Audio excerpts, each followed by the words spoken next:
Assalamualaikum warahmatullahi wabarakatuh. Saya Suwaimah Putri Fadila dari kelas 2A jurusan Pendidikan Guru Madrasah Ibtidaiyah. Nah, video ini dibuat untuk memenuhi tugas UTS mata kuliah Administrasi Pendidikan.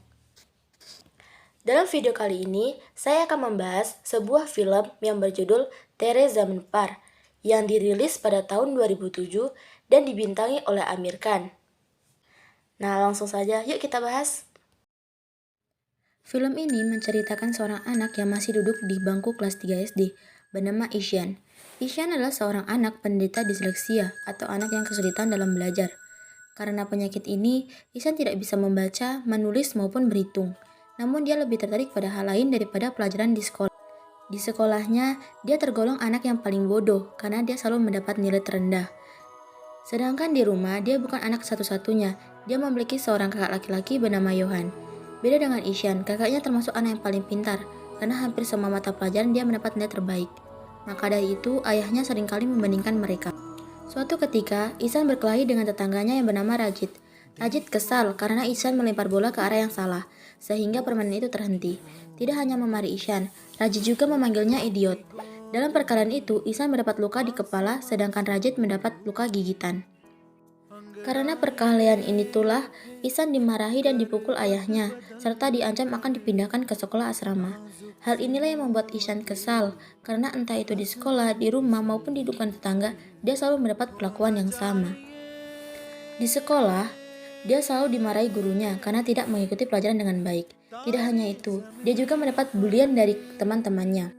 Suatu ketika di hari yang lain di rumah, dia ketahuan bolos karena ayahnya mendapatkan surat izin palsu yang ia gunakan saat bolos. Karena hal ini, dia mendapatkan amukan dari ayahnya. Saat di sekolah, orang tua Ihsan dipanggil kepala sekolah dan guru-guru Ihsan. Para guru menjelaskan kepada ayah ibu Ihsan betapa bodohnya Ihsan ketika belajar di sekolah, dan kepala sekolah menyarankan memindahkan Ihsan ke sekolah yang lain. Akhirnya, ayah Ihsan mengambil keputusan memindahkan Ihsan ke sekolah asrama, meskipun banyak sekali penolakan dari Ihsan dan ibunya. Di asrama barunya tersebut, Ihsan memulai hidup barunya. Karena ia belum bisa beradaptasi, Ihsan seringkali melamun dan menangis karena ia masih belum percaya dia hidup jauh dari keluarganya.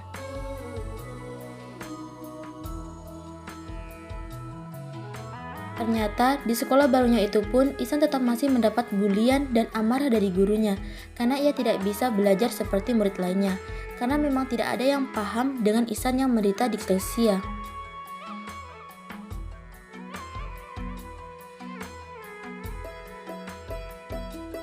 Nah, hal inilah yang membuat Ihsan stres dan merasa tertekan karena tidak ada yang membelanya.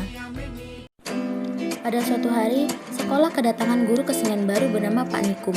Kehadirannya membawa aura yang berbeda untuk sekolah karena metode belajar yang asyik dan fun.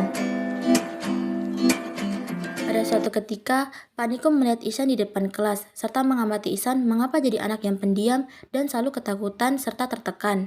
Ia pun menanyakan kepada teman sebangku Ihsan, yaitu Rajan. Rajan pun menceritakan bahwa Ihsan adalah anak baru yang ingin pulang ke rumah, dan ia juga menceritakan bahwa Ihsan selalu dihukum karena tidak bisa mengikuti pelajaran. Mendengar hal ini, Pak Nikum berinisiatif mencari buku tugas Ihsan, dan disitulah dia mengetahui bahwa Ihsan adalah anak yang kesulitan dalam belajar, atau anak penderita disleksia. Untuk memahami keadaan salah satu muridnya itu, Pak Nikum pergi ke rumah orang tua Ihsan. Di sana, ibu Ihsan bercerita bahwa Ihsan tertarik di dunia seni melukis. Tidak hanya itu, Pak Nikum juga menanyakan kepada orang tua Ihsan mengapa mereka mengirim Ihsan ke asrama. Nah, disitulah ayahnya hanya mengeluhkan selama menghadapi Ihsan yang nakal dan malas belajar. Pak Nikum berusaha menjelaskan bahwa Ihsan mengalami disleksia. Ia hanya butuh dukungan dari keluarganya. Namun, ayah Ihsan tidak terima penjelasan dari Pak Nikum. Ia malah membandingkan Ihsan dengan kakaknya. Mendengar hal ini, Pak Nikum sangat kesal karena ayah Ihsan hanya memandang dunia luar sebagai arena kompetisi. Pada suatu pagi, Pak Nikum bercerita tentang seorang anak yang tidak bisa baca tulis, tentang anak yang melihat huruf dan angka itu menari-nari. Namun suatu ketika, anak ini bisa mengguncang dunia dengan teori-teori yang dipublikasikannya. Siapakah dia? Tanya Pak Nikum.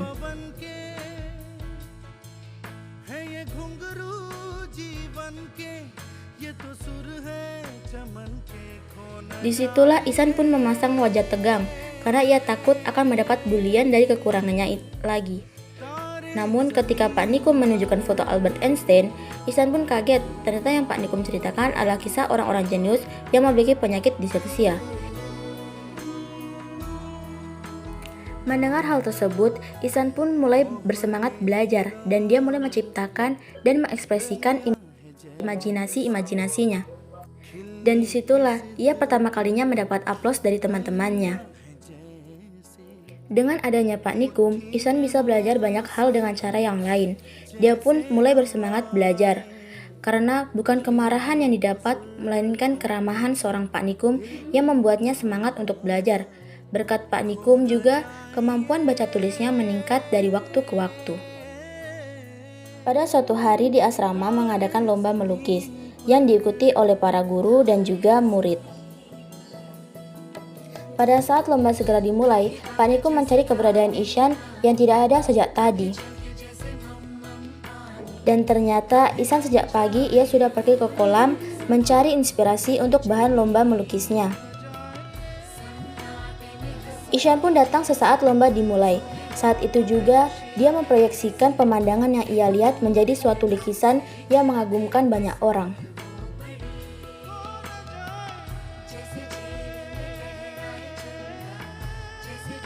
Pengumuman lomba yang ditunggu-tunggu pun tiba. Kepala sekolah mengumumkan bahwa perlombaan ini dimenangkan oleh Ihsan.